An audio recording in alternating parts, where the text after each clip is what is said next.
Le samedi 6 janvier 1917, 5 soldats condamnés à mort étaient conduits dans le secteur de Bouchaven, sur le front de la Somme.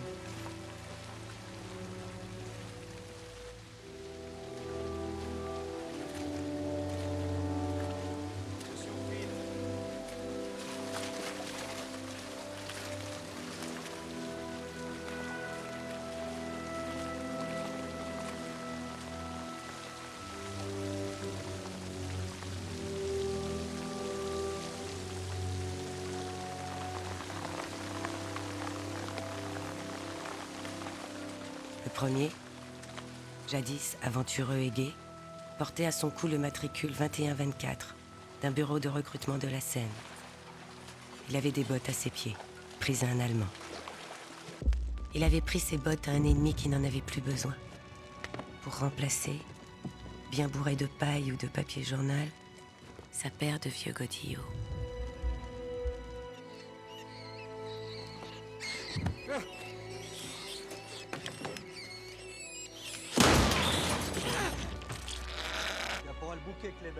Il était passé en conseil de guerre pour mutilation volontaire. On avait trouvé des traces de poudre sur sa main blessée. On l'avait condamné à mort. Pour mutilation volontaire, vous êtes condamné à la peine de mort.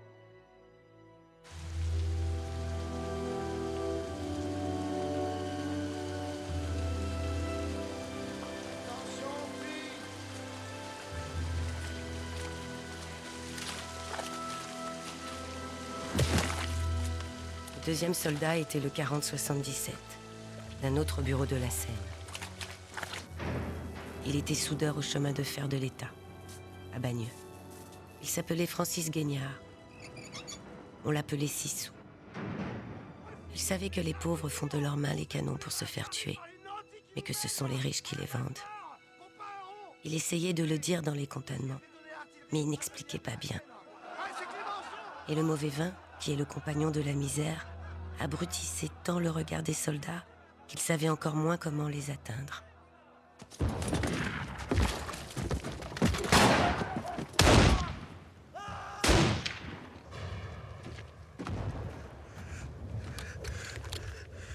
Das ist kein Problem. Ich wollte nichts machen. Das ist kein Problem.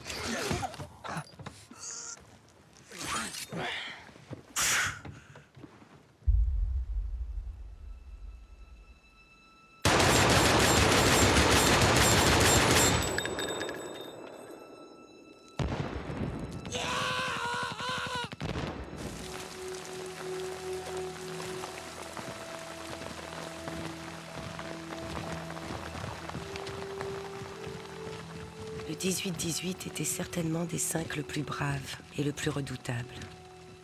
Une fois, il avait tué un officier de sa compagnie. Un officier qui frappait les morts.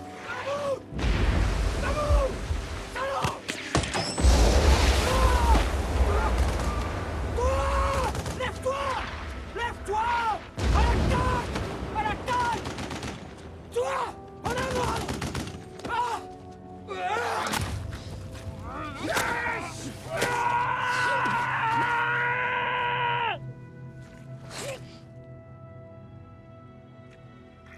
Personne ne l'avait su.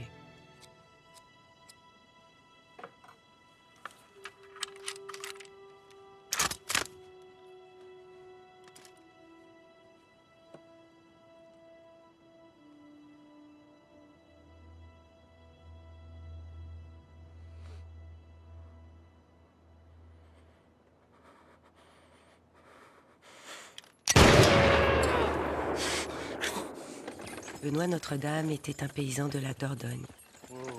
Un matin d'août, on était venu le prendre dans sa ferme et on l'avait mis dans un train.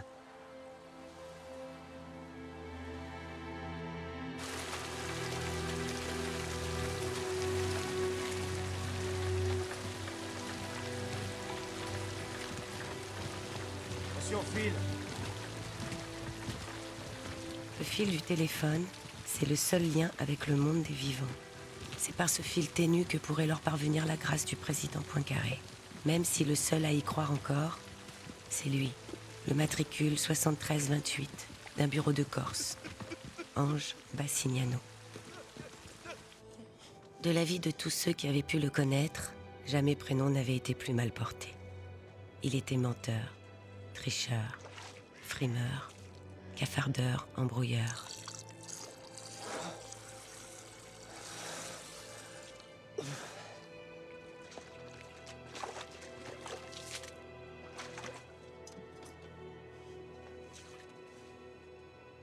Avant, Tina Lombardi était sa gagneuse. Pour elle, il avait pris 5 ans de prison pour ce qu'il appelait une affaire de cœur ou d'honneur, selon qu'il parlait à une femme ou à un homme. En fait, un règlement de compte entre proxénètes de village.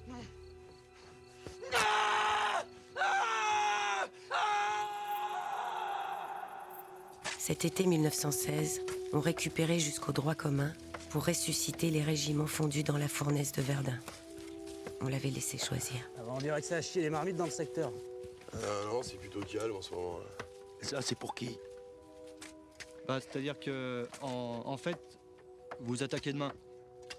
Alors on anticipe, quoi.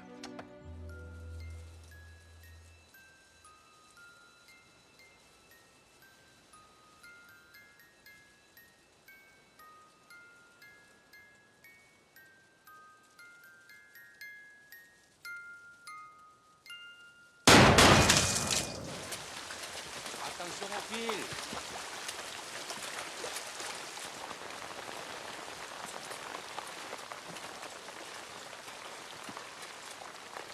Le 5e était un bleuet, sobriquet de la classe 17.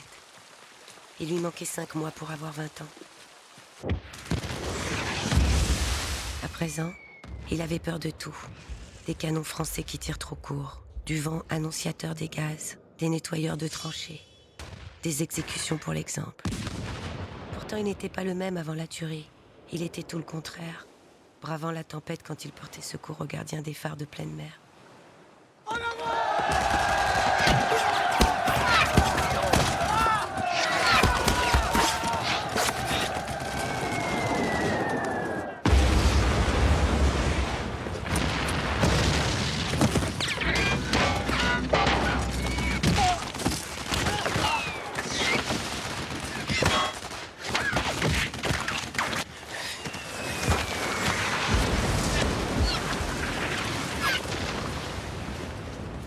Et puis, il y avait eu un obus de trop.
Eh ben, le bleuet, tu vas la revoir, ta fiancée, et t'as gagné ton ticket.